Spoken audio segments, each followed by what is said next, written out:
चलिए, हम लोग ह्यूमन रिप्रोडक्शन के बारे में पढ़ रहे थे और हमने ये पढ़ा था कि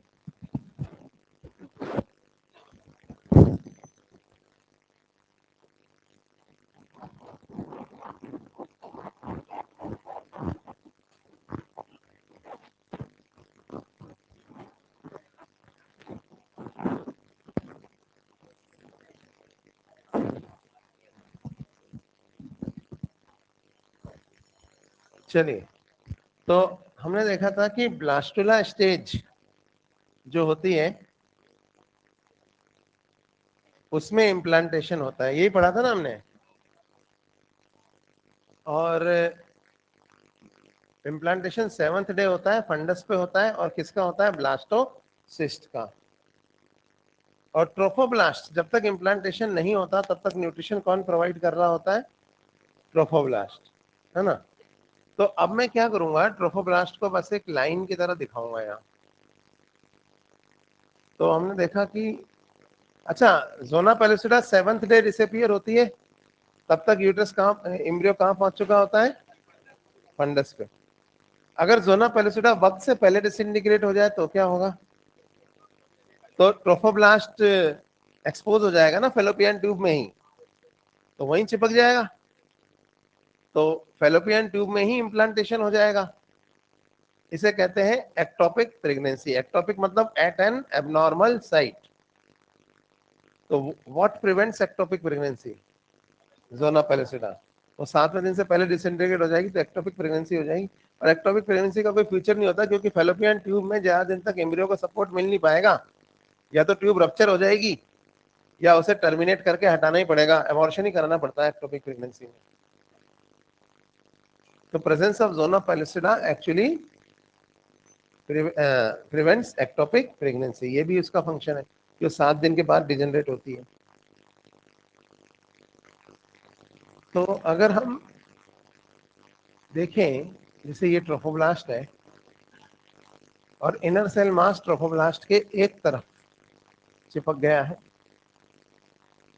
इसको हम एम्ब्रियोनल नॉब भी कहते हैं। और जिस तरफ ये चिपका है वो कौन सा पोल था? एनिमल पोल, और उसके 180 डिग्री पर वेजिटल पोल। ये कैविटी है जिसमें फ्लूइड भरा हुआ है। ये कैविटी ब्लास्टोसील कहलाती है और इसके अंदर फ्लूइड भरा हुआ है। और ब्लास्टुला की स्टेज क्या कहलाती है? ब्लास्टोसिस्ट। अब क्या होता है, मतलब एम्ब्रियो के नाम पे हमारे पास एक गोला है, स्फीयर। स्फीयर जिसमें एक तरफ डिस्क के शेप में इनर सेल मास चिपका हुआ है, और ये ब्लास्टुला स्टेज है। अब इस ब्लास्टुला स्टेज में 3 जर्म लेयर बनने को हम बोलते हैं गैस्ट्रुलेशन। ठीक है। तो होता क्या है कि ये जो इनर सेल मास के सबसे नीचे वाली लेयर के सेल्स है, देखिए ये वाले, ये सबसे पहले ये डिफरेंशिएट होते हैं। ये फ्लैटेंड होके फर्स्ट जर्म लेयर बनाते हैं जो कहलाती है एंडोडर्म। और क्योंकि ये स्फीयर है तो वो जर्म लेयर किस शेप में बनेगी? देखो, डिस्क के शेप में, है ना। तो सबसे पहले क्या होता है, नीचे वाले सेल्स डिफरेंशिएट होते हैं और वो बनाते हैं पहली जर्म लेयर एंडोडर्म। यहाँ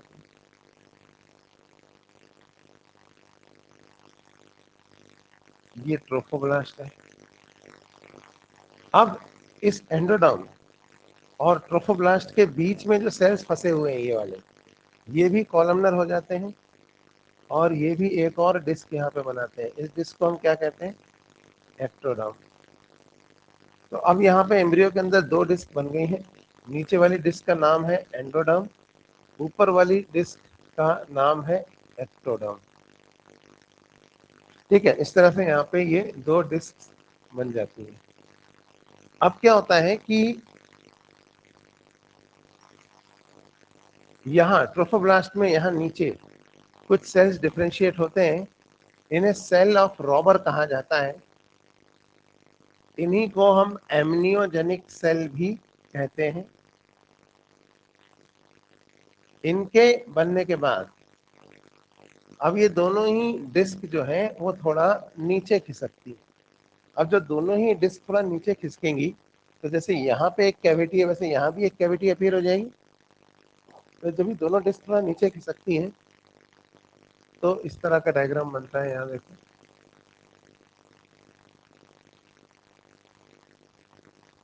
ये तो एम्नियोजेनिक सेल्स हैं, इनको हम सेल ऑफ रॉबर कह रहे हैं।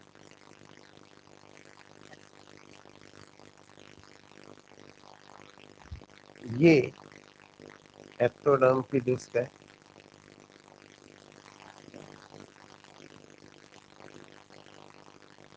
और ये नीचे ये एंडोडर्म वाली डिस्क है। ये सब यूट्रस में हो रहा है। तो जो इस तरफ फ्लूइड भरा हुआ है ब्लास्टोसील की कैविटी में, वैसा ही फ्लूइड इधर भी एब्जॉर्ब होने लगता है। यूट्राइन फ्लूइड भरा हुआ है ना इसमें, तो इस तरफ कैविटी अपीयर हुई ना, तो कुछ यूट्राइन फ्लूइड इस तरफ भी आ जाता है, इस कैविटी में एक्टोडर्म की लेयर के ऊपर। यहाँ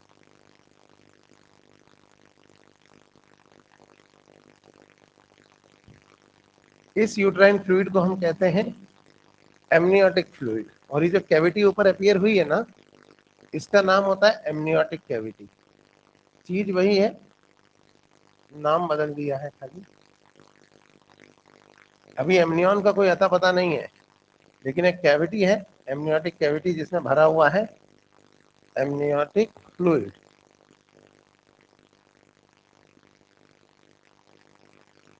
और इस तरफ तो ये ब्लास्टोसिल की कैविटी है ही जिसमें फ्लूइड भरा हुआ है ब्लास्टोसिल का। अब क्या होता है, ये जो नीचे वाली डिस्क है एंडोडर्म वाली डिस्क, इसके सेल से एक झिल्ली बनती है और वो झिल्ली ट्रोफोब्लास्ट की लेयर को अंदर से इस तरह से लाइन करने लगती है। ये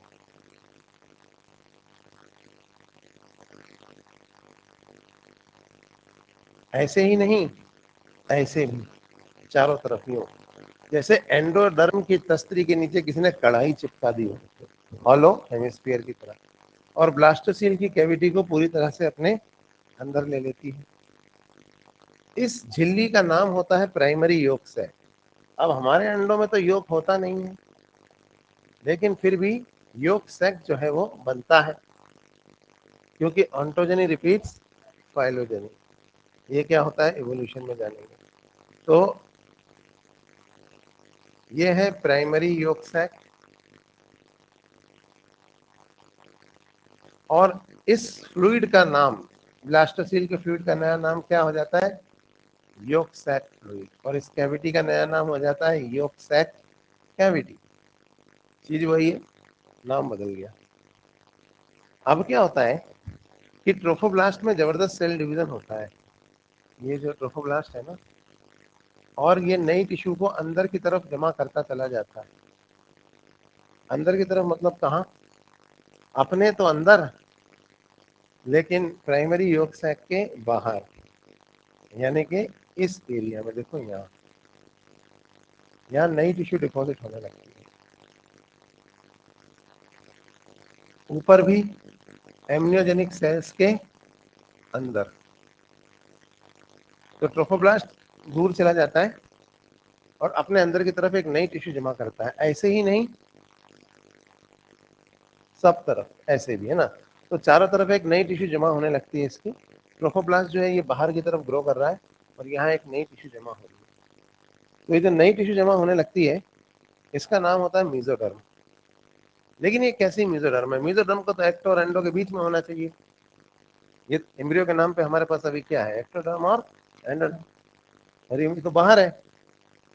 तो क्योंकि एम्ब्रियो के बाहर है, इसलिए इसको कहा जाता है एक्स्ट्रा एम्ब्रियोनिक मीजोडर्म या प्राइमरी मीजोडर्म। ये हमारी बॉडी के ऑर्गन्स नहीं बनाएगी, ये एम्ब्रियो के बाहर के जो स्ट्रक्चर्स होते हैं जो एम्ब्रियो को सपोर्ट करते हैं, प्लेसेंटा, अम्बिलिकल कॉर्ड वगैरह वगैरह, वो सब बनाएगी। तो ये एक्स्ट्रा एम्ब्रियोनिक मीजोडर्म यहाँ बनने लगती है। तो कैसा हो जाता है ये फोटोग्राफ, ये मैं आपको अगले डायग्राम में दिखाऊंगा। बढ़े आगे,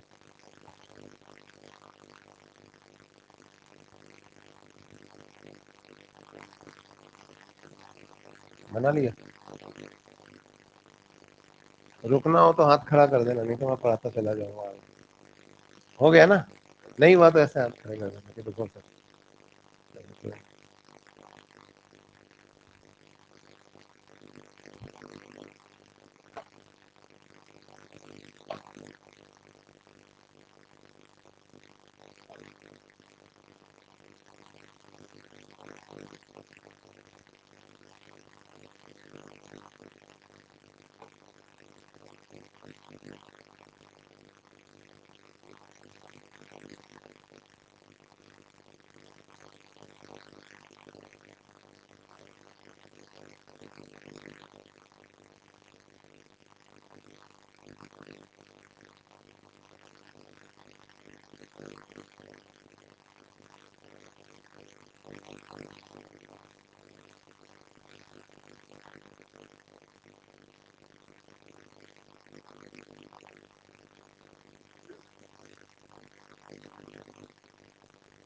चलो, तो अगला डायग्राम देखते हैं। जब ये, तो उसको थोड़ा मैं बड़ा करके यहाँ पे दिखा रहा हूँ, इस तरह से देखिए, ये ट्रोफोब्लास्ट है, ये इतनी दूर जा चुका है।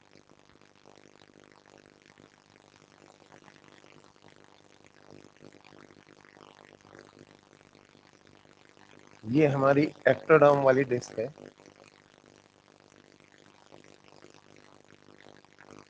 और ये नीचे एंडोडर्म वाली डिस्क है।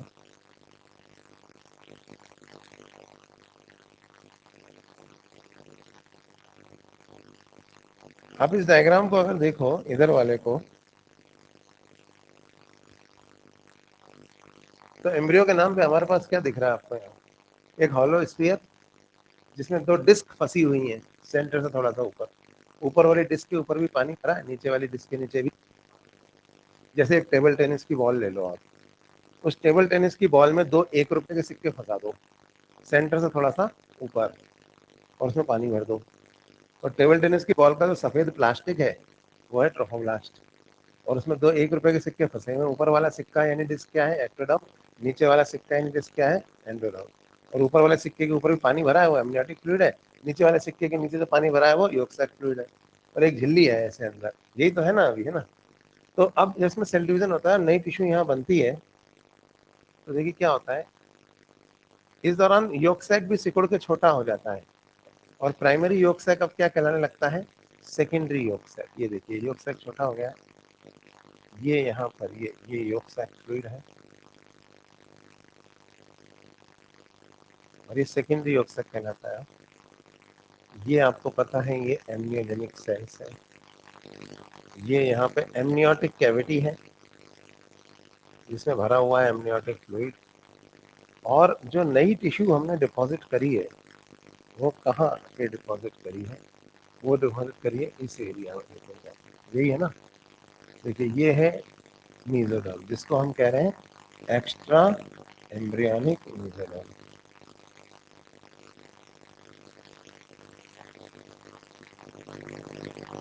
तो ये देखिए, ये है एक्स्ट्रा एम्ब्रियोनिक मीजोडर्म जो चारों तरफ जमा है।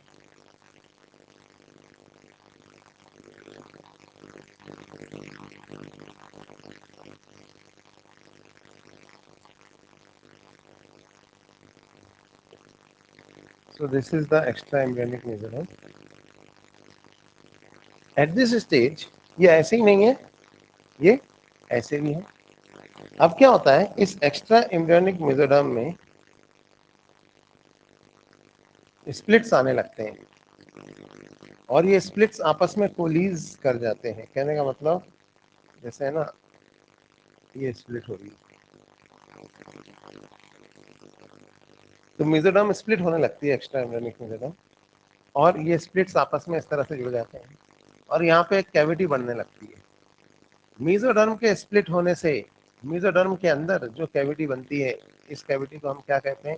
सीलोम, है ना? लेकिन ये कैसी सीलोम है? ये तो एम्ब्रियो के बाहर है, तो इसलिए इसे कहा जाता है एक्स्ट्रा एम्ब्रियोनिक सीलोम। तो यहाँ पे आप देखिए, एक कैविटी बन गई है जिसको हमने कहा एक्स्ट्रा एम्ब्रियोनिक सीलोम। ये स्प्लिट सब तरफ आता है, ऐसे भी आता है, ऐसे भी आता है, सब तरफ आता है, लेकिन ऊपर एक तरफ नहीं आता। ये अनस्प्लिट एक्स्ट्रा एम्ब्रियोनिक सीलोम, क्योंकि अगर इधर से भी स्प्लिट कर दूंगा तो ये तो अंदर फ्री हो जाएगा, बजने लगेगा, कहीं से जुड़ा हुआ होना चाहिए ना, तो एक तरफ ये स्प्लिट नहीं होती। अभी एक्स्ट्रा एम्ब्रियोनिक मेसोडर्म दो तरह के मेसोडर्म में स्प्लिट हो जाती है। ये जो बाहर वाली है इसका नाम होता है पैराइटल एक्स्ट्रा एम्ब्रियोनिक मेसोडर्म, और अंदर वाली का नाम होता है विसरल एक्स्ट्रा एम्ब्रियोनिक मेसोडर्म, ठीक है। अब at this stage two very important structures are form. एक स्ट्रक्चर तो बनता है पैराइटल एक्स्ट्रा एम्ब्रियोनिक मेसोडर्म और ट्रोफोब्लास्ट, दोनों के बीच में यहाँ यहाँ एक झिल्ली बनती है यहाँ इस तरह से ये। और ये झिल्ली ऐसे ही नहीं, ऐसे भी बनेगी। ट्रोफोब्लास्ट अपने अंदर की तरफ और पैराइटल एक्स्ट्रा एम्ब्रियोनिक मेसोडर्म अपने बाहर की तरफ, दोनों मिलके एक झिल्ली बनाते हैं और पूरे एम्ब्रियो को अपने अंदर ले लेते हैं। मतलब ट्रोफोब्लास्ट बाहर रह जाता है बस। ये जो झिल्ली यहाँ बन रही है इस तरीके से, इसे कहा जाता है कोरियन। और इसी वक्त ये जो एम्नियोजेनिक सेल तुम्हें दिख रहा है, ये एम्नियोजेनिक सेल भी यहाँ पर एक झिल्ली बनाते हैं इस तरह से, यो ऐसे और ऐसे और ऐसे, हॉलो हेमिस्फीयर की तरह। जैसे एक्टोड्रम की तस्तरी के ऊपर किसी ने उल्टी कटोरी रख दी है, तो हॉलो हेमिस्फीयर की तरह यहाँ पे एक झिल्ली बनाते हैं यो। इस झिल्ली को जो ऐसे बन रही है ऐसे, इसे कहा जाता है एमनियन। और एमनियन नाम की ये झिल्ली एमनियोटिक कैविटी और एमनियोटिक फ्लूइड को पूरी तरह से अपने अंदर ले लेती है। एमनियोजेनिक सेल्स बना रहे हैं इसके अपने अंदर की तरफ। तो इस तरह से यहाँ पे एमनियन बन गई, ठीक है। तो अब अपने पास एक हॉलो स्फीयर है, इसमें एक और स्फीयर सेंट्रिकली लटका हुआ है, और अंदर वाले स्फीयर में दो डिस्क है, ऊपर वाली डिस्क के ऊपर भी पानी भरा है, नीचे वाली डिस्क के नीचे भी पानी भरा है। दोनों पानी जो है वो झिल्लियों में बंद है। नीचे वाला सेकेंडरी ऑक्साइड की झिल्ली, ऊपर क्या है, ऊपर है एमनियन की झिल्ली, है ना। और ये जो हिस्सा है ना इस तरफ वाला, ये कहलाता है अनस्प्लिट एक्स्ट्रा एम्ब्रियोनिक मेसोडर्म। यही भविष्य में बनाएगा कनेक्टिंग स्टॉक। कनेक्टिंग स्टॉक यानी वो चीज जो एम्ब्रियो को प्लेसेंटा से जोड़ने में मदद करती है। तो प्लेसेंटा उधर किससे जुड़ी होती है, माँ के यूट्रस की वॉल से। तो कनेक्टिंग स्टॉक जो फ्यूचर का है वो यहाँ बनेगा, यहाँ unsplit extra embryonic mesoderm, this is the future connecting stalk. Now ये जो हम पढ़ रहे हैं ना इतनी देर से, ये सब गैस्ट्रुलेशन कहलाता है। ग्लास्टुला तो बन चुकी थी, अब आगे क्या होता है वो देखिए। अब मैं ना इतने से एरिया को जूम करूंगा, यहाँ पे दो डिस्क रखी हुई है हमारे पास, दिख रही है आपको। तो ये डिस्क मैं यहाँ पर ऐसे जूम करके इधर बनाता हूँ। ये दो डिस्क है हमारे पास। ये ऊपर जो है ये एक्टोडर्म की डिस्क है,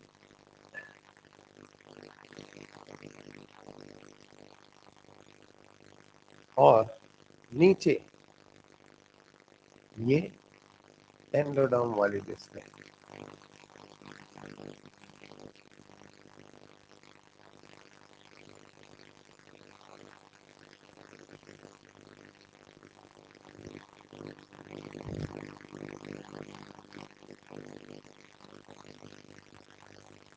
इसमें कुछ दिया है कि नहीं दिया?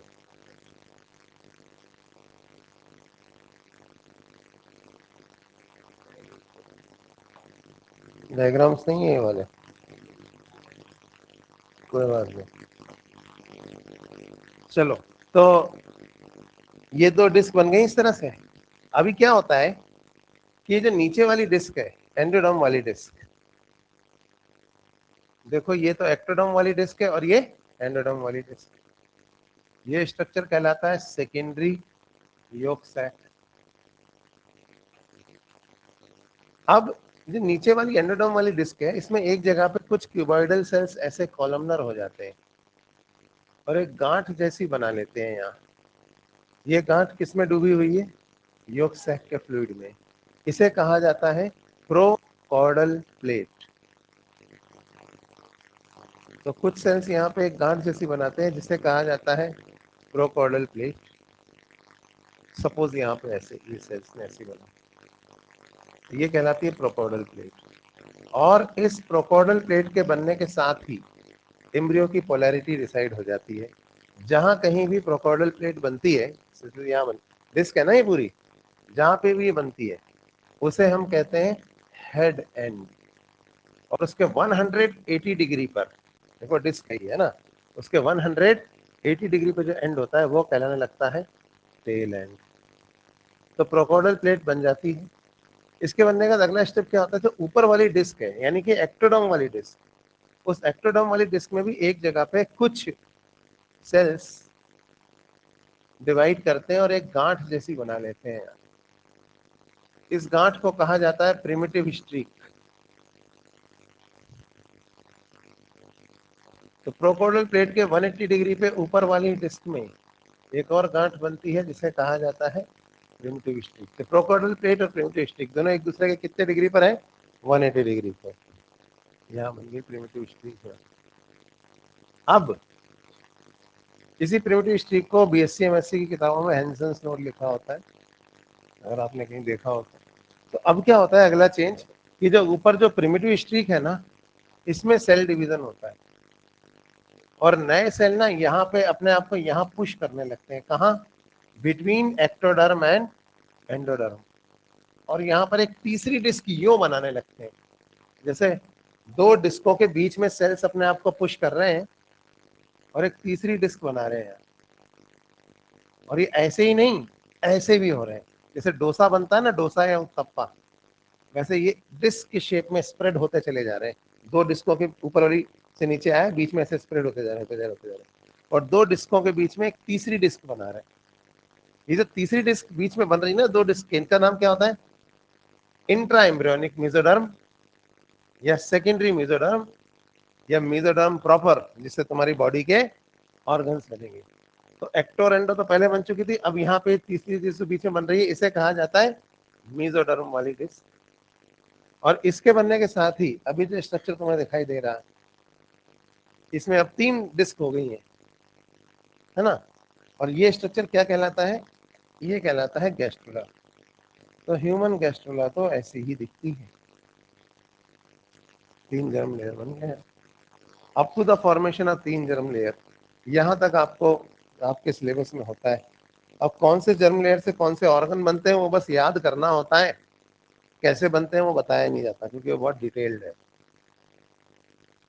तो इस तरह से ये गैस्ट्रुलेशन होता है। और जो हमने पढ़ा, ये गैस्ट्रुला स्टेज है, रक्त देर से पढ़ रहे थे वो गैस्ट्रुलेशन।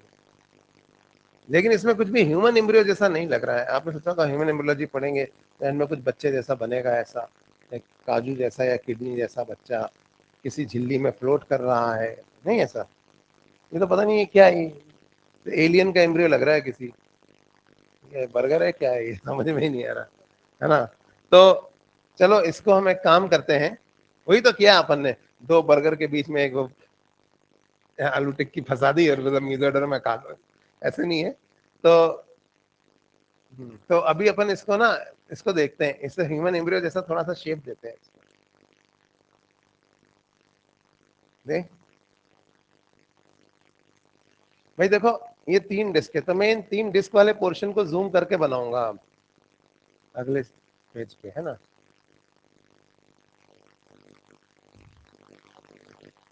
अब सपोज जैसे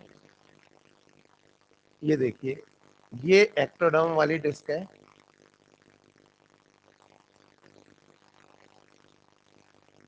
ये मेसोडर्म वाली डिस्क है, और ये नीचे एंडोडर्म वाली डिस्क है। ये आपको पता है योक सैक है और ये है योक सैक फ्लूइड। इस तरफ आपको पता है ये क्या है, ये एमनियन है और ये है एमनियोटिक फ्लूइड। ये डायग्राम समझ में आया आपको?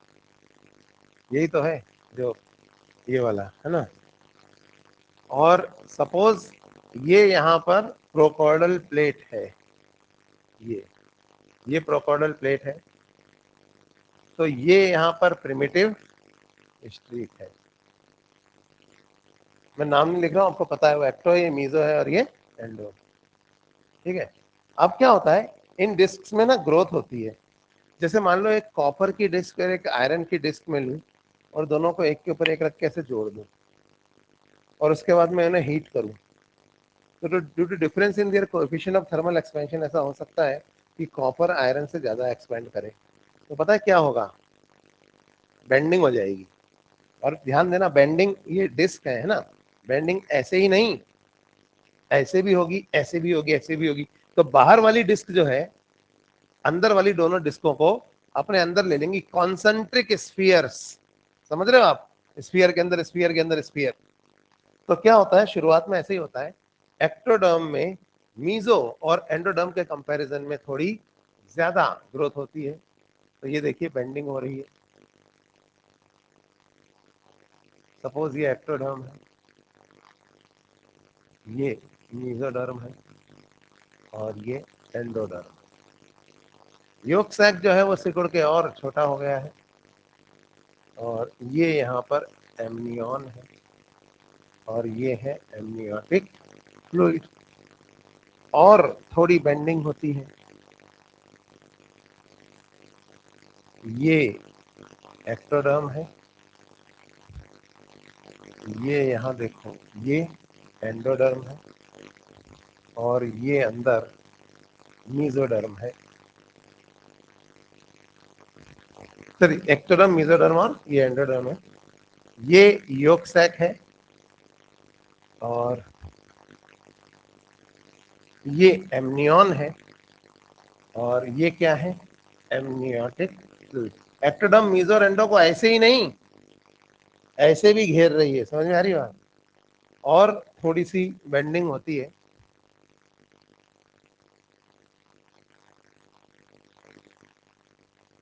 ये देखो ये एक्टोडर्म है। अब मीजो में ज्यादा ग्रोथ होने लगती है। अब जो मीजोडर्म है ना, उसमें भी काफी ज्यादा ग्रोथ होती है। एक्चुअली आपको तो पता है कि हमारी बॉडी का सबसे ज्यादा मास मीजोडर्म वाली जर्म लेयर का ही बना हुआ होता है। तो अब देखिए एक्टोडर्म तो चारों तरफ से मीजो और एंडो को घेर रही है, लेकिन बीच में यहाँ पर ये क्या है, ये है मीजोडर्म।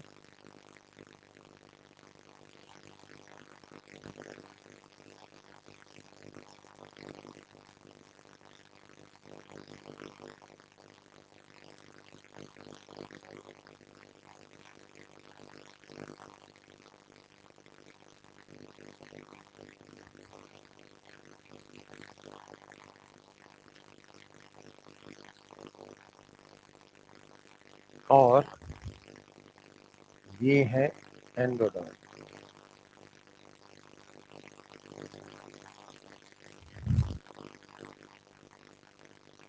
ये योक सैक है जो और छोटा हो गया है और ये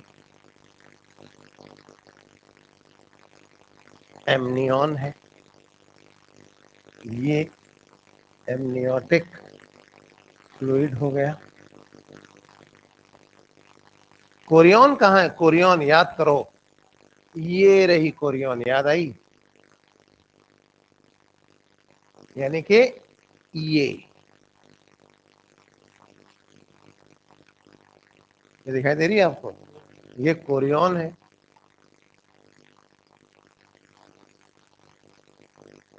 ये एमनियन, ये यहाँ पर एमनियोटिक फ्लूइड है।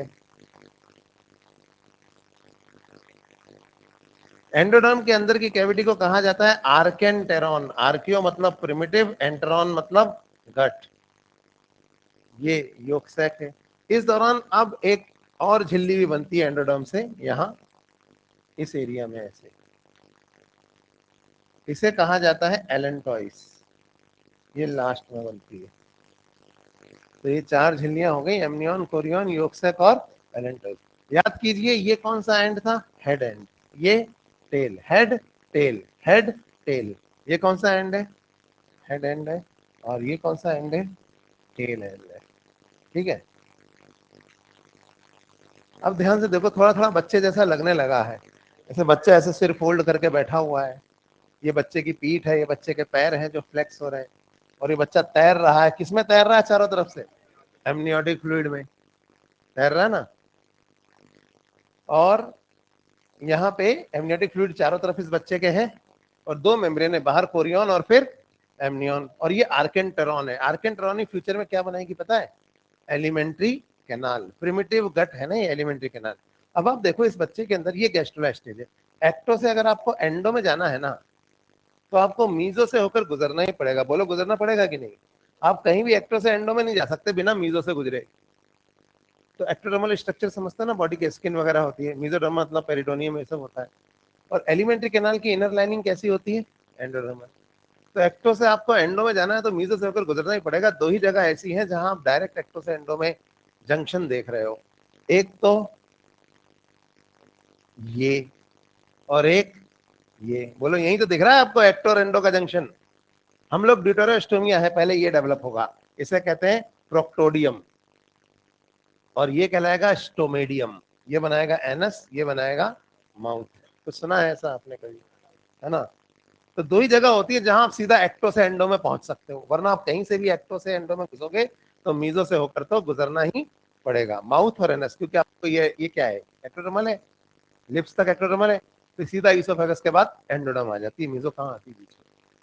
माउथ और एनस दो ओपनिंग्स ऐसी हैं जहां पे एक्टो से आप सीधा एंडो में जा सकते हो। Tube with in A tube plan, यही तो है। अच्छा, अभी डाइवर्सिटी नहीं पढ़ाई तो उसको देखेंगे हम। तो अभी यहाँ पे ये इस तरह से जो मैंने यहाँ पे बनाया है ना, यहाँ तक का स्ट्रक्चर ही बन गया है, ठीक है? तो ये कहलाता है गैस्ट्रोला स्टेज।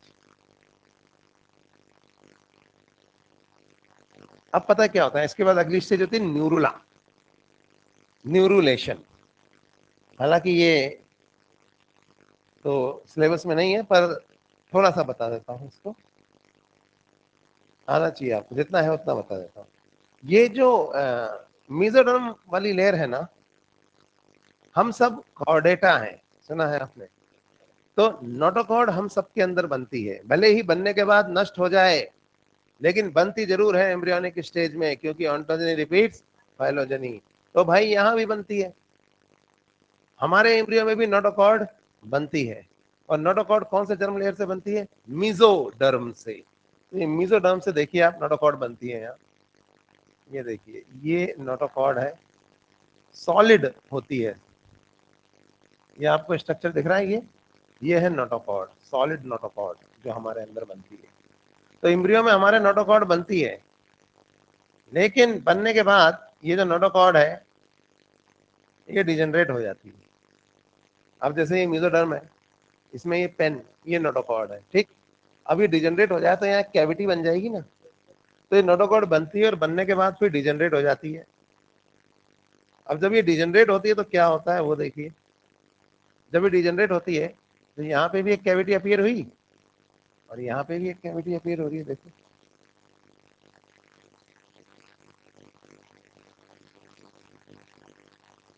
तो नोटोकॉर्ड के डिजेनरेट होने से एक कैविटी बन गई है यहाँ, इसे कहते हैं न्यूरोसील। लेकिन अगर हम बाहर से दबाएंगे ना, तो अगर कोई स्ट्रक्चर इसमें रखा ना अपन ने, तो वो दब जाएगा। तो प्रोटेक्शन के लिए कुछ चाहिए अपने को। तो नोटोकॉर्ड बनी और नष्ट हो गई, और उसके नष्ट होने के बाद जो कैविटी तुम्हें यहाँ दिख रही है निकल आती न्यूरोसील। अब एक्टोडर्म के जो सेल्स हैं, यहाँ पे प्रिमिटिव स्ट्रिक थी ना, ये ऐसे हो गई थी लंबी, वो सेल्स फिर से डिवाइड करके एक गांठ बनाते हैं जिसको हम हेंसन्स नोड कहते हैं। सपोज यहाँ कहीं। इस दौरान एक चीज और होती है, ये जो मेसोडर्म तुम्हें दिख रही है, इसका एक पार्ट होता है स्क्लेरोटोम। स्क्लेरो मतलब क्या होता है पता है? हार्ड। तो वो स्क्लेरोटोम वाला जो पार्ट है ना इस मेसोडर्म का, वो अब इस खाली कैविटी में 23 बोनी रिंग्स सिक्रीट करता है। जैसे आपका रबर का पाइप है, उसको आप दबाओ तो दब जाएगा, तो पानी का फ्लो ही रुक जाएगा। उस रबर के पाइप में स्टील के छल्ले लगा दो, अब वो नॉन कोलैप्सिबल हो गया, वो दबेगा भी नहीं। तो अब ये स्क्लेरोटोम जो अंदर वाला हिस्सा होता है ना, ये 23 बोनी रिंग सिक्रीट करता है यहाँ, इस तरह से मान लीजिए।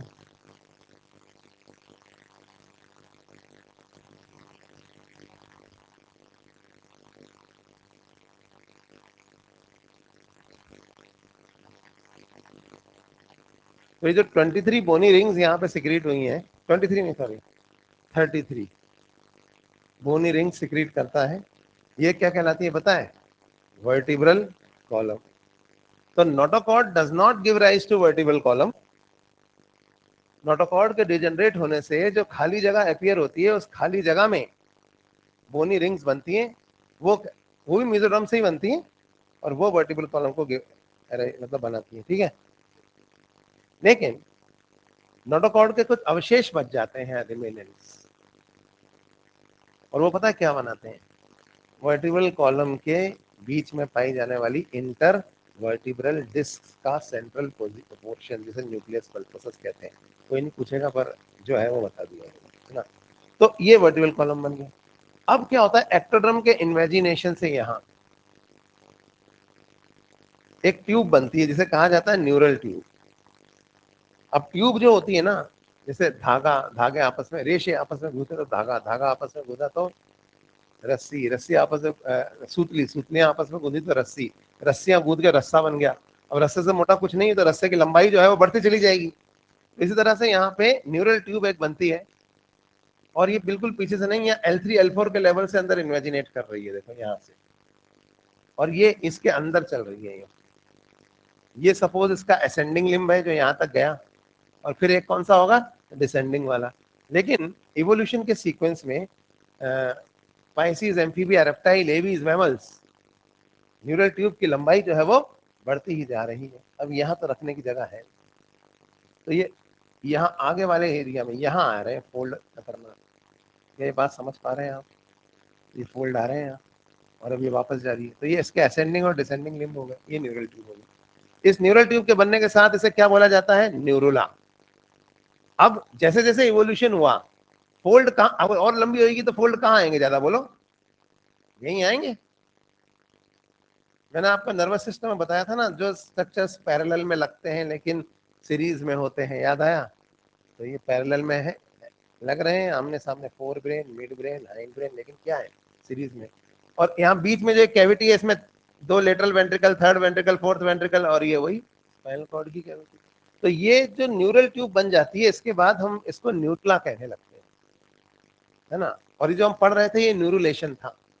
तो मोरुला, ब्लास्टुला, गैस्ट्रुला, अब क्या बन गई, न्यूरुला, न्यूरल ट्यूब बन गई ना इसमें। और इस न्यूरल ट्यूब का आगे वाला हिस्सा क्या बनाएगा, ब्रेन, पीछे वाला क्या बनाएगा, स्पाइनल कॉर्ड। अब बताओ सुधार की या इंप्रूवमेंट की गुंजाइश किसमें है, ब्रेन में या स्पाइनल कॉर्ड में। यहाँ तो जगह ही नहीं है, अगर रस्सी और लंबी हो जाएगी तो यहाँ थोड़ी रख सकते हैं। तो जितनी लंबी ये रस्सी होगी इवोल्यूशन के दौरान, उतने ही फोल्ड ज्यादा आएंगे यहाँ, और उतने ही आगे वाले हिस्से में फोल्ड ज्यादा आएंगे क्योंकि जगह वही ज्यादा है। तो जो सेंटर जितना हाई होता है ना, वो उतना ही ज्यादा डेवलप हुआ है इवोल्यूशन के सीक्वेंस में। मतलब हमारी और छिपकली की स्पाइनल कॉर्ड में कोई फर्क नहीं, फर्क किसमें है, हमारे और उसके ब्रेन में। अभी गधे के और हमारे सेरिबेलम में ज्यादा फर्क नहीं है, लेकिन हमारे और गधे के सेरिब्रम में ज्यादा फर्क है। नहीं यारी बात समझे, जो सेंटर जितना ऊपर है ना इवोल्यूशन के सीक्वेंस में, उसमें उतना ही ज्यादा डेवलपमेंट हुआ। हमारी मेडुला और बकरी की मेडुला में ज्यादा फर्क थोड़ी है, लेकिन हमारे सेरिब्रम और बकरी के सेरिब्रम में है। और सेरिब्रम भी जब एक जैसे हो गए तो फिर सेरिब्रम में और फोल्ड आ रहे, सल्का इनका है, ये लो एक नया फोल्ड बन गया, बंदर में नहीं था, हमारे अंदर है। स्पीच सेंटर एक और बन गया, और इंटेलिजेंस बढ़ गई। तो ये इवोल्यूशन का सीक्वेंस चलता चला जा रहा है। तो इस तरह से यहाँ पर ये पुराने जो एम्स के क्वेश्चन है, पता है कितने खतरनाक होते थे। कि इस इवोल्यूशनरी सीक्वेंस के हिसाब से आप ये बताओ कि फ्यूचर में क्या होगा गेस्टेशन पीरियड का। तो बेसिकली पता है क्या हो रहा है, गेस्टेशन पीरियड जो है वो हमारा बढ़ रहा है, क्योंकि ब्रेन और ज्यादा डेवलप हो रहा है। लेकिन एक प्रॉब्लम आ रही है, खोपड़ा बड़ा होता जा रहा है, ब्रेन डेवलप हो रहा है ना। तो आज पता है क्या होगा, आज से कुछ सालों बाद, कुछ मतलब 1000 1 लाख साल बाद बच्चे अटक जाएंगे, क्योंकि वो पेल्विस से बाहर ही नहीं आ पाएंगे। खोपड़ी बड़ी होती जा रही है, पेल्विक डायमीटर नहीं बढ़ रहा है फीमेल का। आज से 1 लाख साल बाद शायद दिस में भी one of the reasons for downfall of humanity. लेकिन हमने तो सिजेरियन डेवलप कर लिया, हम तो साइंस के स्टूडेंट्स हैं, हमने अननेचुरल तरीके, साइंटिफिक तरीके से कोई स्पीशीज का डाउनफॉल हो सकता है, हमारा थोड़ी हो सकता है, तो हमने तरीका निकाल लिए। एक्चुअली क्या होता है कि हम लोग डिफाई कर रहे हैं नेचर को, कि हर स्पीशीज का पतन होता है, आपने सुना होगा। एक पर्टिकुलर टाइम तक वो इस प्लेनेट पे रहती है, फिर गायब। हम ढीठे, हम जा ही नहीं रहे यहाँ से, क्योंकि हम सीख गए हैं कि नेचर से कैसे लड़ा जाए। अब हमको पता है बच्चे का सर बड़ा होता जा रहा है, 1 लाख साल बाद इतना बड़ा हो जाएगा कि फीमेल्स के अंदर बाहर ही निकल पाएगा बच्चा। नहीं आ रही बात समझ में। तो 2 चीजें होंगी, गेस्टेशन पीरियड या तो छोटा होने लगेगा, एडॉप्टेशन फीचर आ जाएगा हमारे, नेचुरली तो बड़ा हो रहा है, नहीं आ पाया तो हम सिजेरियन करेंगे, क्या करेगा। लेकिन इंसानियत इतनी आसानी से खत्म नहीं होगी, हालांकि इतनी स्पीशीज खत्म हो गई। तो एनीवेज आप तो वापस आ जाओ, जो पढ़ रहे थे उसके। पेल्विक डायमीटर क्यों बढ़ेगा, यही तो बात है। अब तुम बात का अपन बात करें बायो ओलंपियाड की, why during evolution pelvic diameter increase. पता है इवोल्यूशन किन फोर्सेस से होता है? ऐसा क्या है जो पेल्विक डायमीटर बढ़ जाए? ऐसी कोई फोर्स है ही नहीं। फोर्स तो ये जो इंप्रूवमेंट हो रहा है वो तो ब्रेन में हो रहा है, पर उसका असर माँ के पेल्विक डायमीटर पे क्यों पड़ेगा? कन्वीनियंस। कन्वीनियंस के कारण नहीं होते, वो मर जाते हैं वो स्पीशीज, और दूसरी वाली वेरिएशन बच जाती है। जिन फीमेल का पेल्विक डायमीटर बड़ा होगा वो बचेंगी, और छोटे पेल्विक डायमीटर वाली मर जाएंगी। 1 लाख साल बाद फीमेल्स में चेंज आ जाएगा। नहीं आ रही बात समझ में? पढ़ा है नहीं पढ़ा आपने? इवोल्यूशन, इवोल्यूशन मैंने पढ़ाया नहीं अभी। कुछ बदलता नहीं है, जो अनफिट होता है वो निबट जाता है। यही तो रियल इवोल्यूशन। हम सोचते हैं कि सब कुछ नहीं होगा। ये पढ़ा है ना? छोटी गर्दन वाले मर गए, जिराफ। बड़ी गर्दन वाले बच गए। गर्दन थोड़ी खिंच के लंबी होगी। लामार्क सही था या डार्विन सही था? फिर एवोल्यूशन एक बहुत इंटरेस्टिंग टॉपिक है, in fact the most interesting topic, and सबसे गंदे तरीके से वो दिया हुआ है एनसीईआरटी में। कुछ समझ में ही नहीं आता वो क्या कहना क्या चाह रहे हैं। पढ़ेंगे हम उसमें, हम जैसे पढ़ेंगे आ जाएगा समझ में। हाँ, इसके बाद एवोल्यूशन ही पढ़ेंगे, फिर ह्यूमन हेल्थ एंड डिजीज पढ़ेंगे, और क्या बता। फिर एनिमल किंगडम में लास्ट में पढ़ाना चाहता हूँ, है ना? फिर ह्यूमन हेल्थ एंड डिजीज के बाद एनिमल किंगडम पढ़ लेंगे, और क्या बचेगा फिर? माइक्रोब्स वगैरह तो आपको कोई ना बॉटनी वाले सर पढ़ाई देंगे। एप्लीकेशन देख देख लेंगे वो सब चीजें, पर हम मेन टॉपिक्स यही हैं जूलॉजी के। अरे भैया, यहाँ भी मैं ही पढ़ा दूं, ऑनलाइन में भी मैं ही पढ़ा दूं। अभी तो और भी चीजें आ रही हैं। हाँ हाँ, तो तुमने सब पढ़ाई रखा है, रिकॉर्डिंग सब अवेलेबल है। प्रिंसिपल्स ऑफ बायोटेक एक्चुअली नहीं, नहीं मतलब जनरली वो बॉटनी के टीचर से पढ़ाते हैं, ट्रेंड यही है। नहीं तो बॉटनी के इतने अच्छे अच्छे टीचर्स है अपने पास सब। चलो चलो चलो, अब मैं उस स्टेज से गुजर गया हूँ जहाँ पे मैं खुश हूँ। हाँ, मैं पढ़ा। अरे भैया, मैं बहुत आगे निकल चुका हूँ उन चीजों से। हाँ, चलो आगे बढ़ते हैं। और हमने यहाँ पे, अरे वो सिलेबस रिड्यूस में तो एक एक दो टॉपिक इन्होंने हटाए हैं, लेकिन सेक्शन बी भी होता है, है ना? अभी क्या है कि सीबीएसई के अलावा क्या हिंदुस्तान में और कोई बोर्ड नहीं है? हाँ, है ना? और आपने अगर नीट एक सिंगल एग्जाम कर दिया है तो आपको सेक्शन बी में ऑप्शंस तो रखने ही पड़ेंगे। सेक्शन बी में क्वेश्चंस तो आएंगे, और आपको 15 में से 10 ही तो करने हैं, तो आप छोड़ के चले जाओ उसमें। बस मेरे हिसाब से स्मार्ट बच्चा तो वो है जो चांस ना ले। और ऐसा हो ही नहीं सकता कि आप, है ना, डाइजेस्टिव सिस्टम छोड़ दो। अच्छा ठीक है, डाइजेस्टिव सिस्टम से डायरेक्ट क्वेश्चन नहीं आएगा, लेकिन इनडायरेक्ट तो आ जाएगा। वो गैस्ट्रिन पे क्वेश्चन आ गया, आप ढूंढ रहे हो एंडोक्राइन में, तो गैस्ट्रिन दिया ही नहीं है, हार्मोन है, नहीं आ सकता क्या? तो फालतू की बात है। हटाना था तो थोड़ी फिजिक्स हटा देते जो काम की नहीं। क्योंकि जिंदगी में आपके डाइजेस्टिव सिस्टम, आपके ह्यूमन फिजियोलॉजी तो काम आएगी तुम्हारे। तुम डॉक्टर बनना चाहते हो ना, इसका मोमेंट ऑफ इनर्शिया नहीं भी निकाल पाओगे तो क्या होगा? ये थोड़ी करना आपको जिंदगी में। तो इस पे क्यों जज करा जा रहा है आपको, है ना? आप इसकी जगह तो थोड़े सवाल फिजियोलॉजी के टफ पूछो, अच्छे पूछो, ताकि पता चले कि इसके अंदर वो है कि नहीं एटीट्यूड, फिजियोलॉजी को समझने का एटीट्यूड, या सिस्टम्स को समझने का। टफ करना है तो फिजियोलॉजी को करो ना यार, फिजिक्स को क्यों टफ कर रहे हैं? लेकिन ऐसा ही है, बहुत सारी चीजें उल्टी चल रही हैं और वक्त से चल रही हैं, ऐसा ही। मेजोरिटी ऑलवेज कंसिस्ट ऑफ फूल्स, तो ज्यादातर लोग हर जगह पे ऐसे ही होते हैं। कुछ ही लोग हैं जो सही डिसीजंस लेते हैं, पर हर जगह ऐसे कभी ना कभी होगा इसमें भी सुधार। चलो, तो हमने यहाँ तक पढ़ लिया। अब इसके बाद सुनो क्या है। इसके बाद ना 3 जर्म लेयर के बारे में होता है। शायद आपके मॉड्यूल में भी नहीं होगा कि कौन से जर्म लेयर से क्या बनता है, लेकिन कई बार इस पे क्वेश्चन आ जाते हैं कि फलाना ऑर्गन एक्टोडर्मल है या मेसोडर्मल है, या देखें आपने ऐसे क्वेश्चन। तो उसको याद करने की ट्रिक मैं आपको बता देता हूँ कि कैसे पता चलेगा कि बॉडी का कौन सा ऑर्गन एक्टोडर्म से बनता है, कौन सा मेसोडर्म से बनता है, और कौन सा एंडोडर्म से बनता है। ठीक है, एनालॉजी से कर लेते हैं।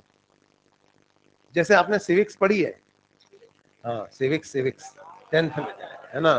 तो अभी क्या है कि है ना, हमारे देश में 3 तरह के लोग हैं, एक्टोडर्मल, मेसोडर्मल और एंडोडर्मल। अब ध्यान से सुनिए, एक्टोडर्मल कौन है?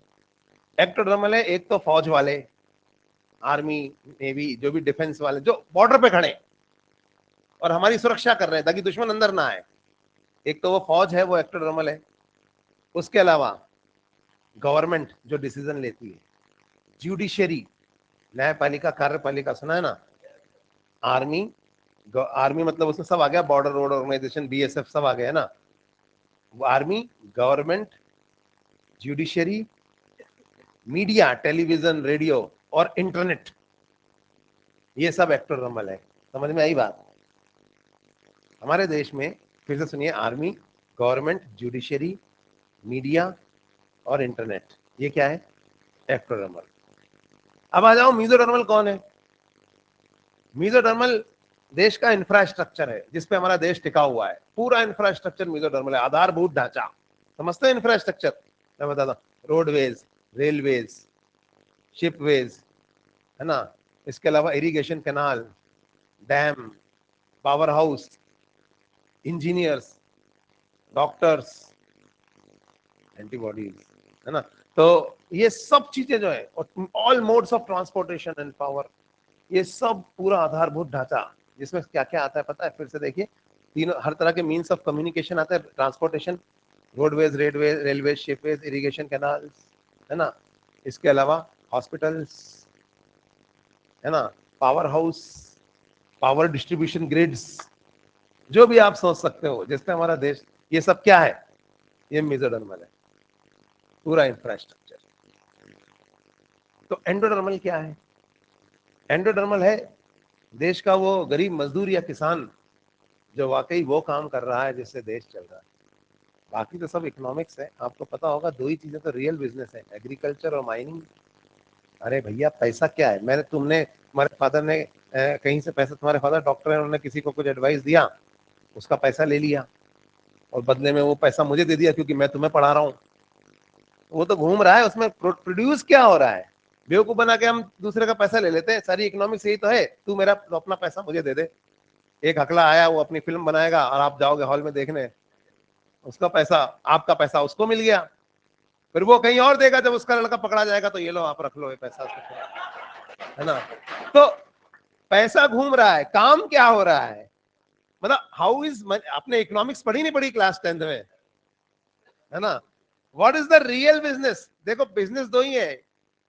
पैसा, रियल पैसा क्या है? वो 100 रुपए का नोट है, वो तो नोट है जिसमें लिखा हुआ है कि मैं आपको 100 रुपए देने का, अदा करने का वचन देता हूं, दे 100 रुपए, वो तो नोट है। गोल्ड, गोल्ड या पेट्रोल, अरे भाई यही तो कमोडिटी, तो रियल वो है। तो गोल्ड देगा ना 100 रुपए का उसके बदले में, तो पता है ना आपको। तो बेसिकली माइनिंग और एग्रीकल्चर। आप ये सब क्यों करते हो? खाने के लिए तो करते हो। तो बेसिक इंडस्ट्रीज तो 2 ही है, किसान और मजदूर, जो पूरा देश चला रहा है। आज अपन बड़े बड़े डॉक्टर बन जाएंगे तो क्या कर लेंगे? पैसा, पैसे के लिए बन रहे हैं ना, फीस लेंगे। तो फीस जो हमें देगा वो कहां से लाएगा पैसा? वो किसी और को बेवकूफ बना के लाया होगा। वो किसी और को, अल्टीमेटली उगाया किसने पैसा? पैसे थोड़ी पेड़ पे उगते हैं, फल उगते हैं पेड़ पे, सब्जियां उगती हैं, अनाज उगता है, उसके बदले में पैसा मिलता है। या माइनिंग करते हैं पहाड़ तोड़ के, उसमें से तो मेटल निकलता है, वो बेचते हैं।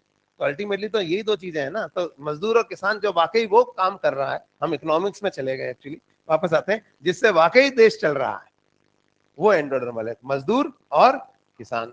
तो मैं आपको बताता हूं एग्जाम्पल में क्या कहना चाहता हूं। जैसे सारा का सारा कोई भी ऑर्गन होता है ना, उसका पूरा इंफ्रास्ट्रक्चर मेसोडर्मल होता है, एक्सेप्ट, है ना, वो जो एक्टोडर्मल है तो उसके अलावा।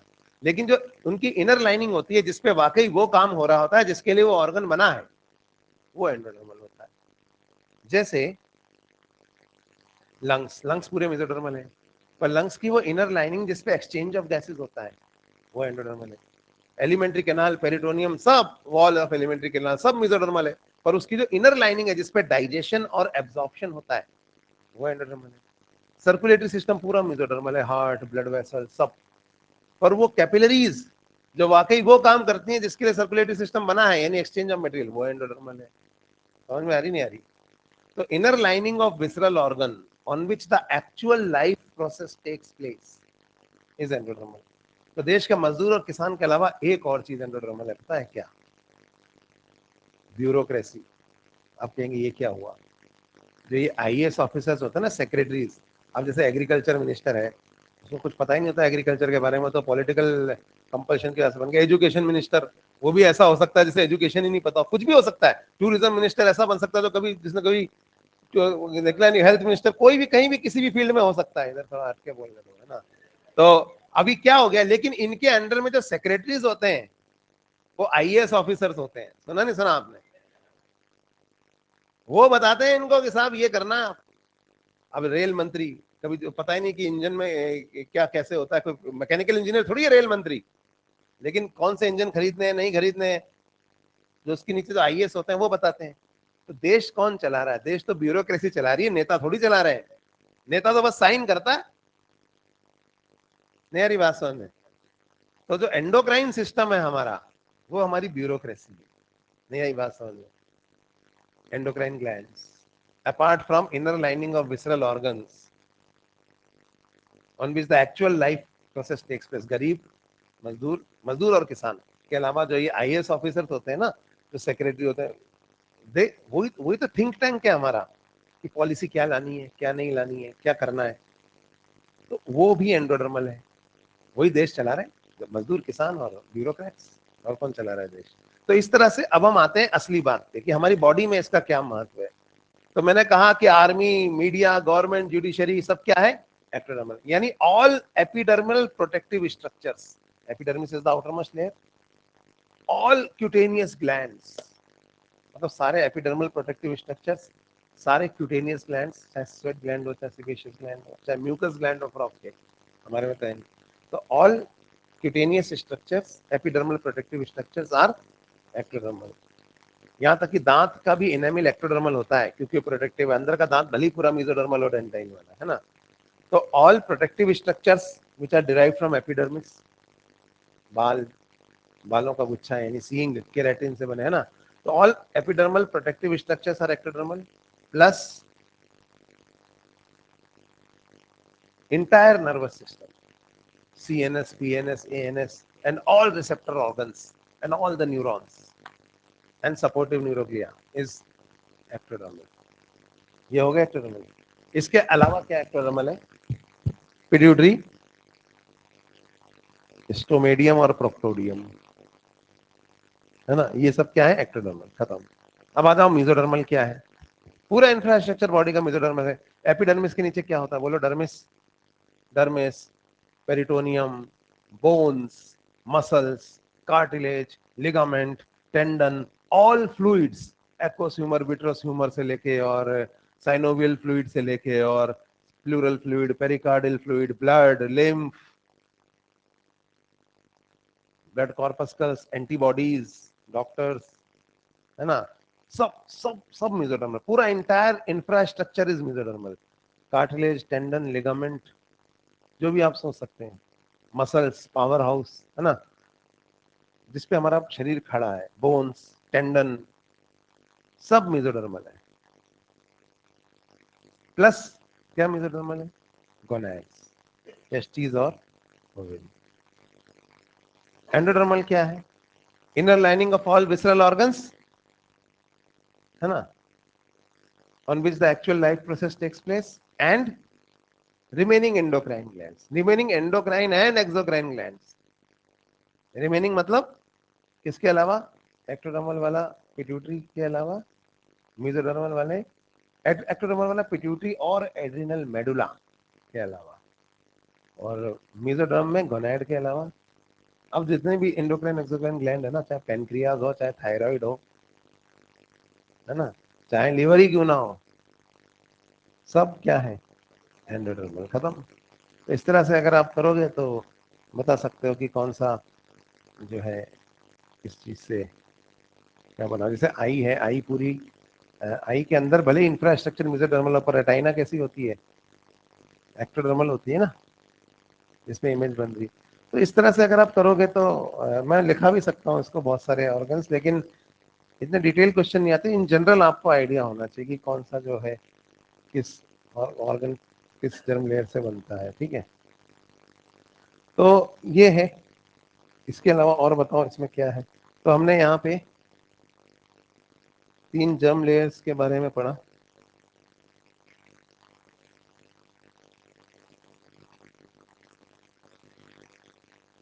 अब हम एक्स्ट्रा एम्ब्रियोनिक स्ट्रक्चर्स के बारे में पढ़ेंगे। ठीक है, यहाँ कुछ चीजें मैं आपको बता दूं जो आपके मॉड्यूल में लिखी हैं, जो इंपॉर्टेंट भी हैं। डेवलपमेंटल स्टेजेस के बारे में, जैसे डे 1 वो होता है जिस दिन फर्टिलाइजेशन हुआ है, डे 7 वो होता है जिस दिन इम्प्लांटेशन हुआ है। लिख लेना अगर नहीं लिखी है तो, जो पूछी जाती। डे 28 हार्ट स्टार्ट्स बीटिंग, तो हमारा हार्ट एक प्रिमिटिव स्टेट में बन चुका होता है, 2 चैम्बर्ड। तो 28th डे वो स्टार्ट कर देता है बीट करना, यानी कि प्रेगनेंसी के दूसरे महीने से हमें भले ही हार्ट बीट सुनाई ना दे, लेकिन अंदर हार्ट बीट करना शुरू कर चुका है। इस बीच यह न्यूरल ट्यूब भी डेवलप होने लगती है, जो बाद में ब्रेन और स्पाइनल कॉर्ड में बदलेगी। इसके बाद पुराने वाले देना module important dates. Day 28 heart starts beating है ना। इसके बाद 7th वीक में जॉ, फिंगर और कान अपीयर हो जाते हैं, और 8वें वीक में एम्ब्रियो इंसान के एम्ब्रियो की तरह लगने लगता है। इससे पहले तो छिपकली मेंढक जैसा लग रहा था, और अब इसे हम क्या कहने लगते हैं, फीटस। तो 8th वीक के बाद इसे फीटस कहते हैं। 5वें महीने में बाल आने लगते हैं, ये भी एक बार एपीएमटी में पूछ लिया था। Hairs appear in the 5th month of pregnancy.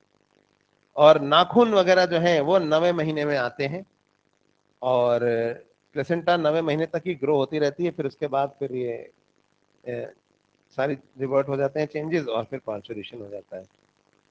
लेकिन बच्चा 7वें महीने के बाद कभी भी डिलीवर कराया जा सकता है, क्योंकि 6 महीने इज सफिशियंट। उसके बाद बच्चे को अगर किसी रीजन के ऐसे डिलीवर कराया पड़े, जल्दी तो कराया जा सकता है। ऐसे बच्चों को बोला जाता है pre mature babies.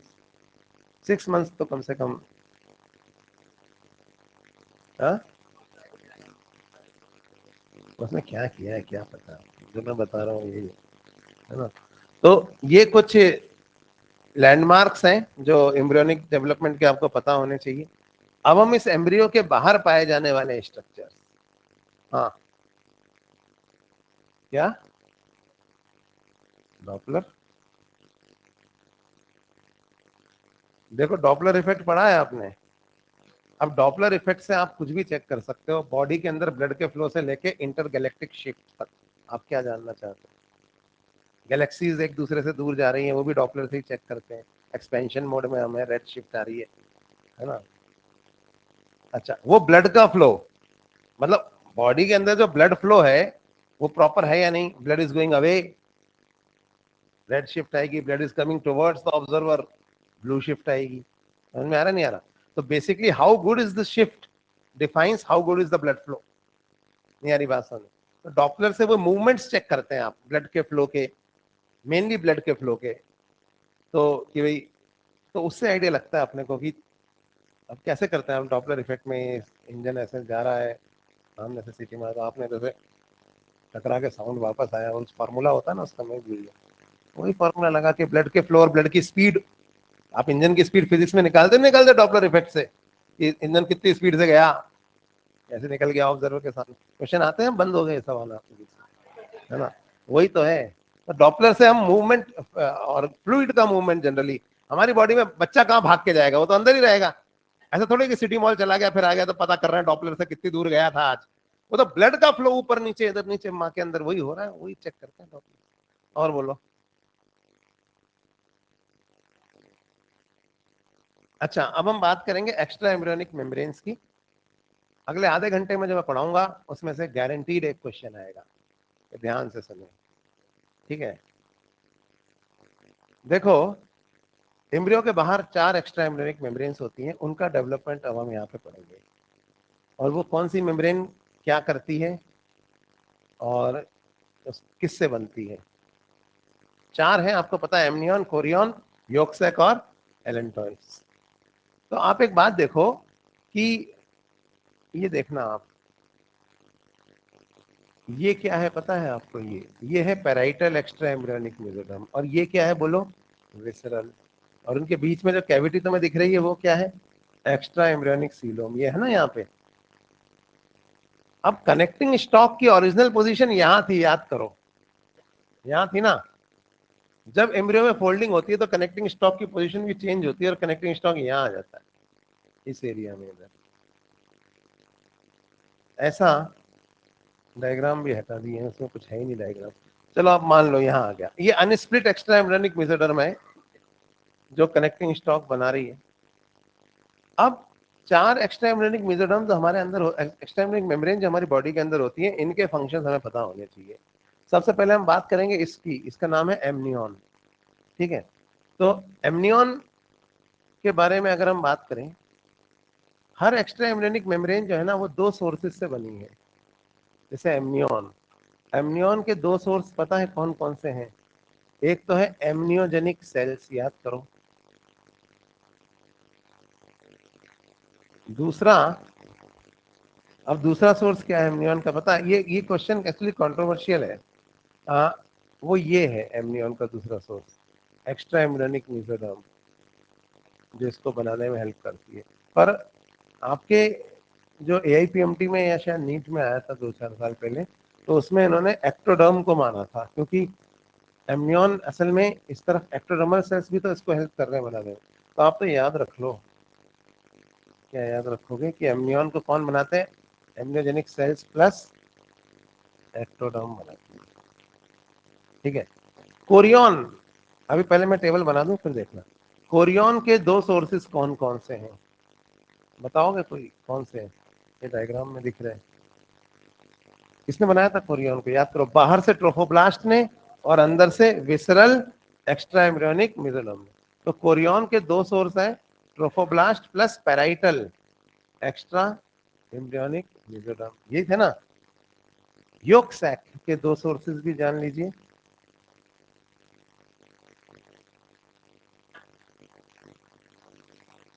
Yolk sac, ये देखो डायग्राम में,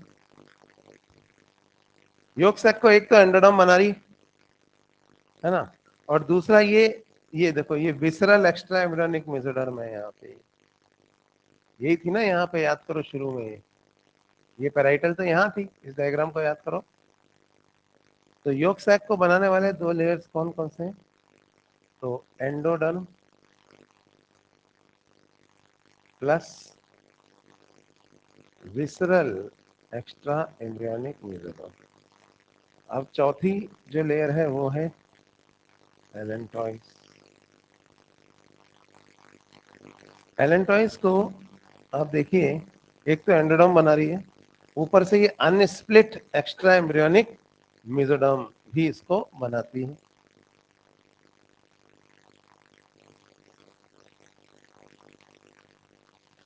endoderm plus unsplit extra embryonic mesoderm. तो पहले एमनियन की बात कर लें। एमनियन का फंक्शन क्या है? देखो, अगर हम एम्ब्रियोनिक डेवलपमेंट के हिसाब से डिवाइड करें जानवर को, तो वर्टिब्रेट्स को हम 2 ग्रुप्स में डिवाइड कर सकते हैं, और वो इस पे डिपेंड करेगा कि एम्ब्रियोनिक डेवलपमेंट के दौरान उनके एम्ब्रियो में एमनियन बनती है या नहीं बनती है। अगर उनके एम्ब्रियोनिक डेवलपमेंट के दौरान उनके एम्ब्रियो में एमनियन बनती ही नहीं है, तो वो कहलाते हैं एन एमनियोटा। और अगर एम्ब्रियोनिक डेवलपमेंट के दौरान उनके एम्ब्रियो में एमनियन बनती है, तो इन्हें हम कहते हैं एमनियोटा। सुना है ऐसा?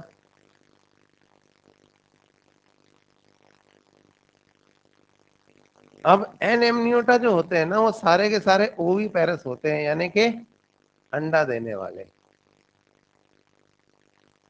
ठीक है, और इसमें कौन आता है? इसमें आते हैं जैसे पाइसीज और एम्फीबिया।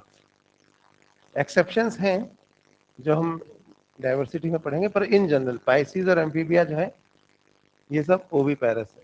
ठीक है,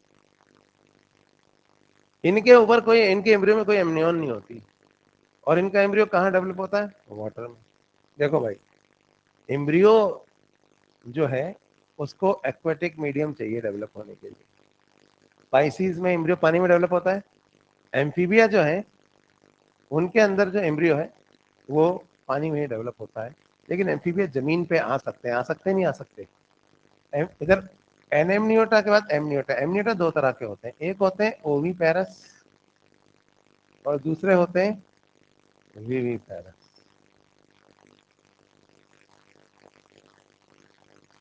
तो ओवीपेरस वाले जो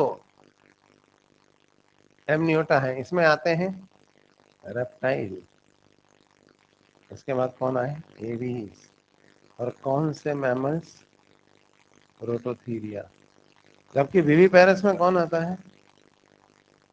मेटाथीरिया और यूथीरिया। तो एम्फीबिया जो थे ना वो जमीन पे आने में फेल हो गए। क्यों फेल हो गए? क्योंकि एम्ब्रियो की जिद थी, मुझे तो एक्वेटिक मीडियम चाहिए डेवलप होने के लिए। जैसे पाइसिस का एम्ब्रियो डेवलप जमीन पे जा ही नहीं सकता, एम्ब्रियो ने पढ़ रखा था लाइफ ओरिजिनेटेड इन वाटर, मैं यही ओरिजिनेट होऊंगा पानी में। तो जमीन तो ये बेचारे पानी में आते थे रिप्रोडक्शन करने। तो amphibia failed to develop as true terrestrial vertebrates. लेकिन रेप्टाइल सफल हो गए, क्योंकि रेप्टाइल ने अपने एम्ब्रियो को उल्लू बनाया। उन्होंने क्या किया? एमनियन और एमनियोटिक फ्लूइड किसमें पाई गई पहली बार?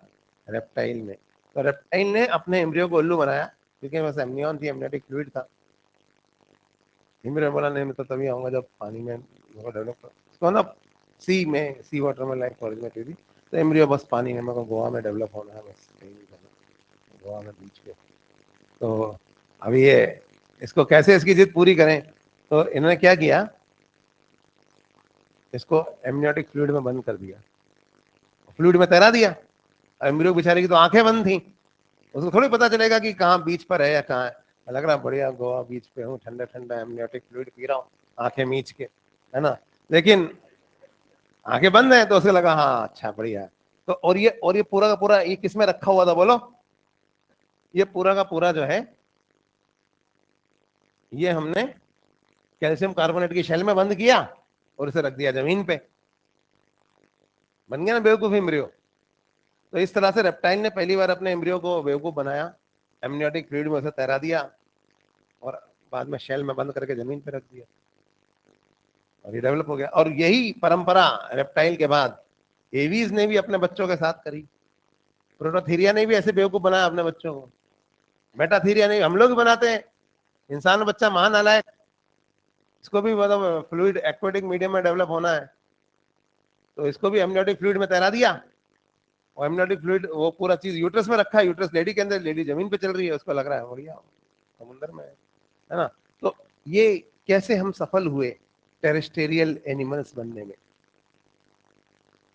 amnion and amniotic fluid is an adaptation for terrestrial mode of life, वरना लाइफ आगे ओरिजिनेट ही नहीं हो पा रही। मतलब जमीन पे रिप्रोडक्शन के लिए पानी में जाना ही पड़ रहा था। जैसे यार प्लांट्स ने किया, टेरिडोफाइटा के बाद जिम्नोस्पर्म एंजियोस्पर्म आए कि नहीं आए, फर्टिलाइजेशन के लिए एक्वेटिक मीडियम हटाया।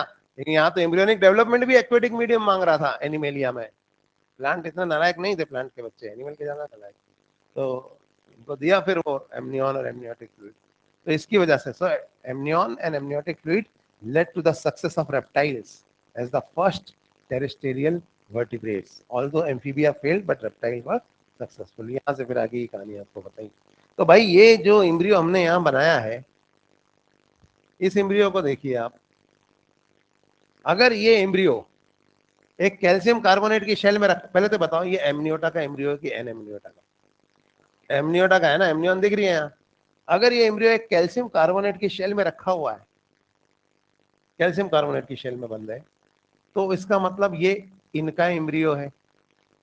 और अगर ये एम्ब्रियो यूट्रस में रखा हुआ है तो ये इनका एम्ब्रियो है। ये बात समझ में आई? खैर वो चाहे इनका एम्ब्रियो हो चाहे इनका एम्ब्रियो हो, चाहे वो कैल्शियम कार्बोनेट की शेल में रखा हो चाहे वो यूट्रस में रखा हो, दोनों ही सिचुएशन में एमनियन का काम तो वही है। चारों तरफ देखिए इसके फ्लूइड की कवरिंग है, ये इसे शॉक एब्जॉर्बर की तरह काम करेगी, इसको जर्क लगने से बचाएगी, चोट लगने से बचाएगी एम्ब्रियो को. So main work of embryo, sorry, if of amnion, the main function of amnion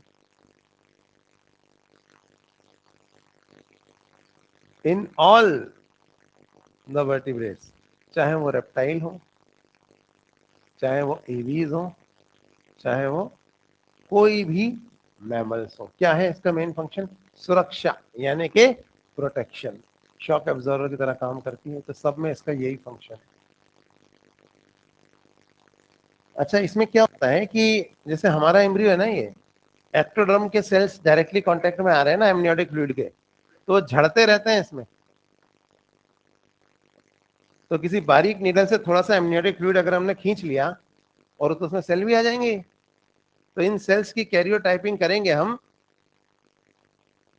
तो हमें पता लग जाएगा कि एम्ब्रियो में कोई क्रोमोसोमल एबनॉर्मेलिटी तो नहीं है.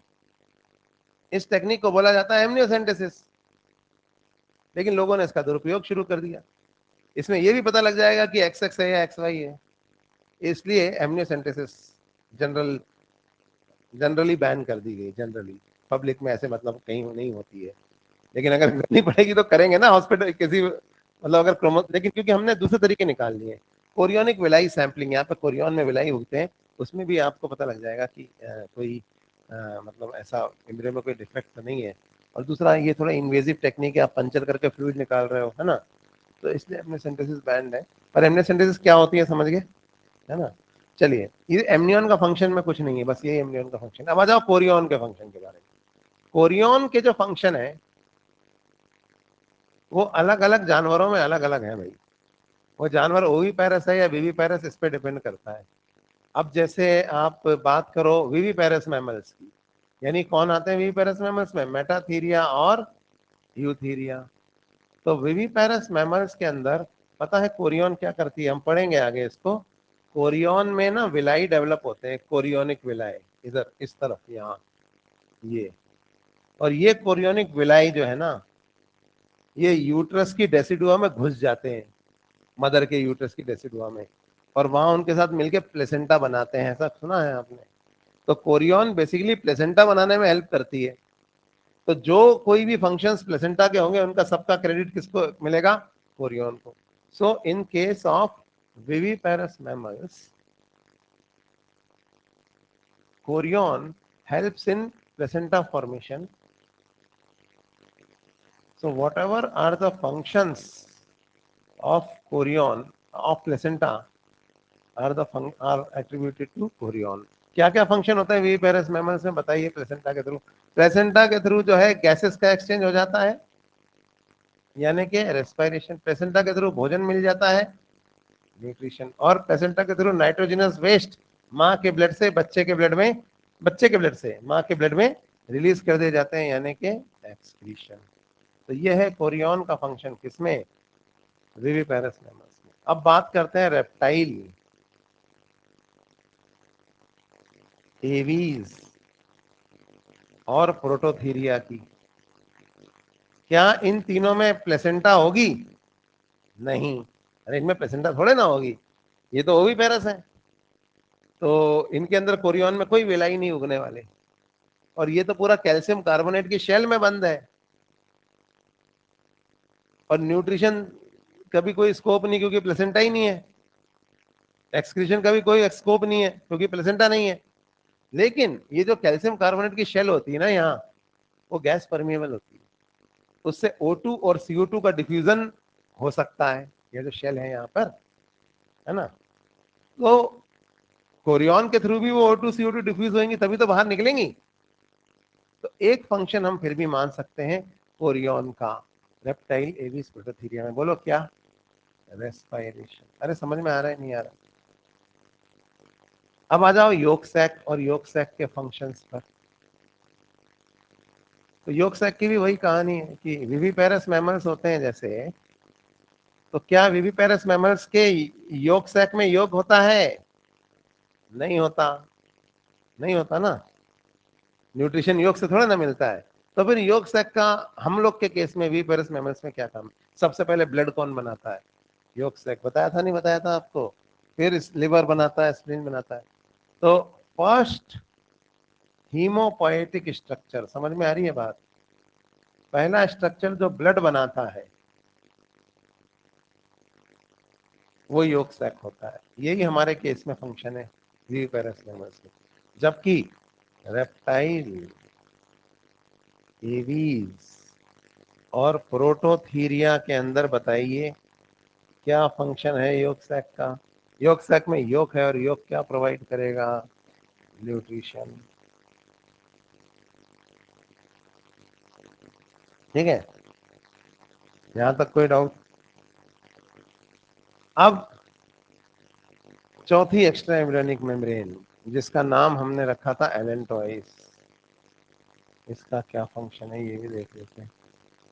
एलेंटोइस का फंक्शन पहले विविपेरस मैमल्स में बता देता हूं मैं आपको।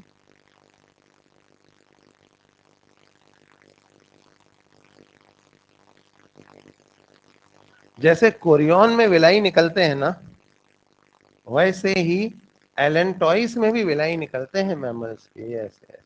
ये भी जाके डेसिडुआ में घुसते हैं मदर के यूट्रस की और प्लेसेंटा बनाने में मदद करते हैं। इसलिए मैमल्स की प्लेसेंटा को कहा जाता है कोरियो एलेंटोइक प्लेसेंटा। सुना है आपने कभी ये वर्ड? नहीं सुना? Chorio allantoic placenta. तो बेसिकली मैमल्स के अंदर एलेंटोइस का फंक्शन क्या है? प्लेसेंटा फॉर्मेशन, है ना? लेकिन हमारे अंदर पता है, हमारे अंदर एलेंटोइस में विलाई नहीं निकलते हैं हमारे केस में, लेकिन ये एलेंटोइस में ना कुछ ब्लड वेसल्स डेवलप होती है, क्योंकि कनेक्टिंग स्टॉक वाला हिस्सा बाद में क्या बनाता है, यहाँ अम्बिलिकल कॉर्ड। तो ये एलेंटोइक ब्लड वेसल्स इस अम्बिलिकल कॉर्ड के अंदर आ जाती है और इनका नया नाम होता है अम्बिलिकल आर्टरी और अम्बिलिकल वेन। तो बेसिकली अम्बिलिकल वेसल्स जो है ना वो एलेंटोइस बनाता है। तो एलेंटोइस का फंक्शन जो है placenta and umbilical vessel formation. ये तो है एलेंटोइस का फंक्शन विविपेरस मैमल्स में। अब बात करते हैं रेप्टाइल, एवीज और प्रोटोथीरिया। इनके अंदर एलेंटोइस का क्या फंक्शन है? अब रेप्टाइल, एवीज और प्रोटोथीरिया के एम्ब्रियो को देखो आप, इसकी रेस्पिरेशन की प्रॉब्लम सॉल्व हो गई, इसकी प्रोटेक्शन की प्रॉब्लम सॉल्व हो गई है, इसके न्यूट्रिशन की प्रॉब्लम सॉल्व हो गई है। इसकी कौन सी प्रॉब्लम नहीं सॉल्व हुई? एक्सक्रीशन, है ना? विविपेरस मैमल्स में तो कोई दिक्कत ही नहीं थी, वो यहाँ पे प्लेसेंटा है ना? तो विविपेरस मैमल का अगर ये एम्ब्रियो है तो ये अपनी नाइट्रोजनस वेस्ट प्लेसेंटा में फ्लश कर देगा। लेकिन ये तो रेप्टाइल, एविस, प्रोटोथीरिया का एम्ब्रियो है जो एक कैल्शियम कार्बोनेट की शेल के अंदर बंद है और इसके पास प्लेसेंटा भी नहीं है।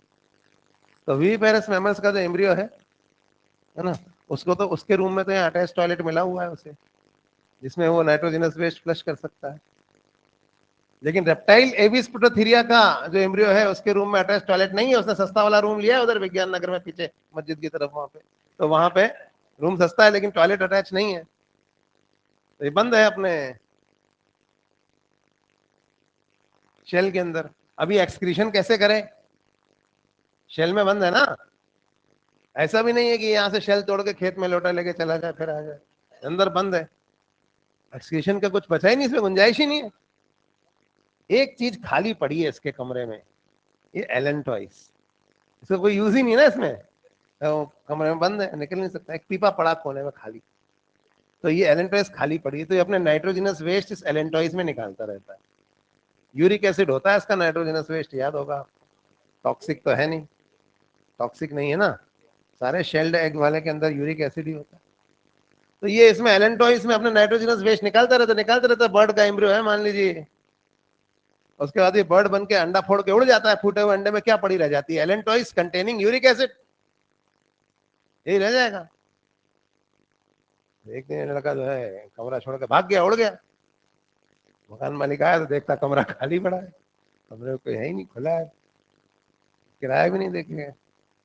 कोने में एक पीपा पड़ा हुआ था, अच्छा किराया रख के गया होगा उसमें, देखो तो क्या। तो what is the function of allantois? Allantois का फंक्शन है storage of embryonic nitrogenous waste. इन यही फंक्शन है इसका। अब आपको पता है ये जो एवीज होते हैं ना, इनके पास यूरिनरी ब्लैडर ही नहीं होता, ये सीधा ड्रॉप कर देते हैं सारी। पता नहीं पता आपको, जितने भी बर्ड्स हैं they do not have urinary bladder, they directly drop their products.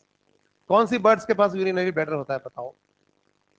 सिर्फ नॉन फ्लाइंग बर्ड्स के पास, क्योंकि वो ऐसे ड्रॉप करके भाग नहीं सकते, उनको पकड़ के मारेंगे इधर कैसे, पर ये तो भाग जाएंगे, ये तो उड़ रहे हैं ऊपर से, टपका के चले गए, इनको आप थोड़ी रोक सकते हो, है ना? तो नॉन फ्लाइंग बर्ड्स के पास ही होता है, इनके पास तो है नहीं। Which structure acts as a temporary urinary bladder in an avian embryo? समझ में आई बात? नाइट्रोजनस वेस्ट स्टोर करता है और फिर फंक्शन। तो ये हमने देखो सारे यहाँ पे एक टेबल बना ली चारों, ये समझ में आई आपको? इसमें से 99% एक क्वेश्चन आता ही है, रेयरली कभी ऐसा होता नहीं होता। तो ये हमने यहाँ पे एक्स्ट्रा एम्ब्रियोनिक मेम्ब्रेन्स के बारे में पढ़ा। अब हम ना प्लेसेंटा के बारे में पढ़ेंगे।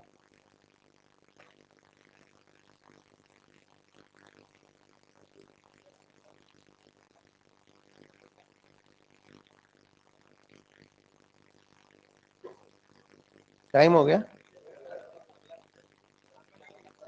इम्प्लांटेशन भी पढ़ाना है अभी तो यार, थोड़ा सा। क्यों, अगला पीरियड है ना मंडे को, ट्यूसडे को, कब है? अरे तो मेरी तो क्लासेस थोड़ी खत्म हो गई हैं अभी, तो मुझे तो बहुत काम रहता है।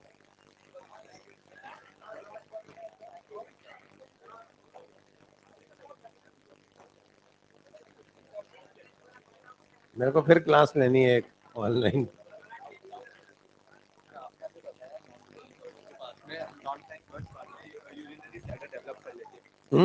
शुरू से